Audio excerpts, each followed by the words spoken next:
We begin with the T20 series. One of the things they've done is, given the leadership again to Hardik Pandya. Now, he's had, in his small role that he has had in terms of being a leader, he's had a tremendous amount of success. He's grown as a cricketer, as an all-rounder. What is his approach? What do you enjoy about his approach, Gauti? What could Hardik look to exemplify when he takes on this role of this squad that will be playing the T20 series? I think first of all he's done really well whenever he's got that opportunity to lead the side, whether it's in the IPL or whatever limited opportunities he's got to lead the Indian team. He's done reasonably well. I think he's given the freedom to the guys to go out there and express themselves, which is equally important, and I think he's that kind of a character as well. Sometimes your leadership is about your personality as well. So the way your personality is, it starts reflecting on the entire squad. So that's one thing which I felt that Hardik has done really well. And T20 cricket anyways is meant to be expressing yourself. You can go out there and play freely.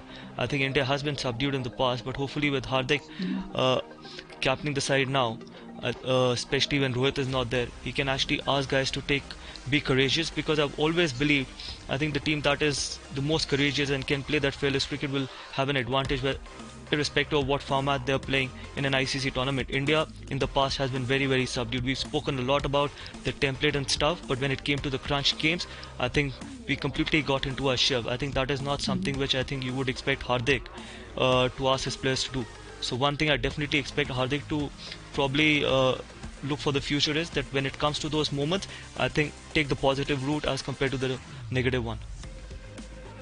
It's a similar question, really. Talking about particular skill set, Gauti, we've got to talk about one individual because he's the template for T20 batting, so to speak, and that's Surya Kumar Yadav. Experienced cricketer, we all know that. We always discuss his age, about the fact that he's played his cricket and now had his rise. But it's also now additionally been identified as a potential leader because you made him vice captain of a side. Now, how does that mold into that kind of player that Surya will continue to be? Does it encourage him or motivate him even more? Look, I don't think so. We need to look into it that much because we have to wait and watch once Rohit comes into the T20 squad whether they're going to still continue with Hardik as the captain and Surya as the vice captain. We will have to wait and watch, because how many options did you have with this young squad? But again, I think Surya is one guy. I think he's shown that actually you can actually be a T20 format player, and from T20 you can go on to play one-day cricket and then probably be in the reckoning for the test matches as well, because he's actually a product of an IPL.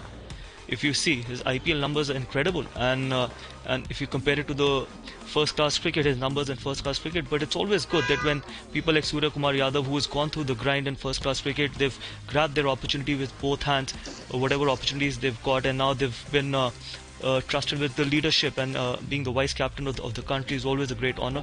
So I'm sure he's going to go on to do a good job, and I think if this is the way forward, even if Rohit Sharma comes in, if the selectors feel that Hardik is the right guy and Surya is the vice captain, you can't keep chopping and changing. If this is your leadership core, so be it. India would not want to underestimate any opposition. So what are the strengths that Sri Lanka possess? What do India need to be wary of?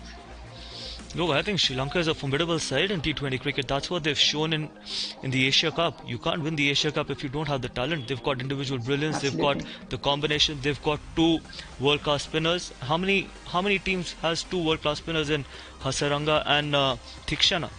And they can bowl in different situations as well. So not at any stage India can take them lightly. And they've got people like Kusal Mendes. They've got Asalanga Rajapakse. So these guys can be destructive, especially in the T20 format. The challenge for Sri Lanka will be 50 over format. T20, I think they're a very good side, and probably it's 50-50 if you ask me personally. They've got Dilshan Madhushankar as well. We haven't seen a lot of him, but he's got all the talent. Whatever little we saw in the Asia Cup, he can bowl 140, he can swing the ball back in, he's got a good slower one. Lahiru Kumara has got pace. So they've got all the ingredients to be a very good T20 side. But when it comes to 50 over format, that is where they've got to be challenged big time.